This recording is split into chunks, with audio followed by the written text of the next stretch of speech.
El virus respiratori sincitial és un virus respiratori comú que presenta una alta contagiositat, sobretot en els menors de 5 anys. Es creu que la majoria de nens de 2 anys tots han passat un VRS.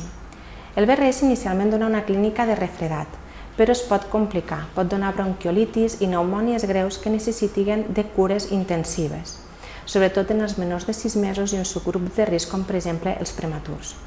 Té una estacionalitat entre l'octubre i el febrer. L'any passat es va iniciar la campanya de nirsevimab per a combatre el VRS aquí a Catalunya. El nirsevimab és un anticòs monoclonal que el que fa és directament donar la immunitat al nadó contra aquest VRS. És diferent d'una vacuna. Una vacuna el que et fem és administrar un estímul viral o bacterià que el que fa és crear unes defenses, que el cos reaccioni i creï aquestes defenses.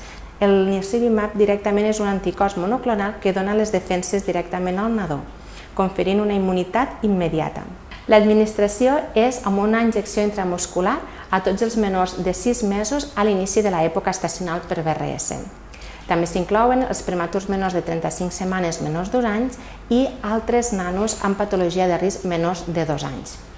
Els nadons nascuts entre l'abril i el setembre de 2024 es reclutaran al CAP a través de la seva infermera pediàtrica i els nadons nascuts a partir de l'1 d'octubre se'ls administra aquí a la nostra maternitat. És una estratègia segura i eficaç que dona una protecció aproximadament de 5 mesos que cobreix pràcticament tota l'estacionalitat del VRS. L'any passat, la campanya, que fou la primera vegada que es va aplicar a Catalunya, fou tot un èxit. Va disminuir les hospitalitzacions per VRS a Catalunya fins a un 87%.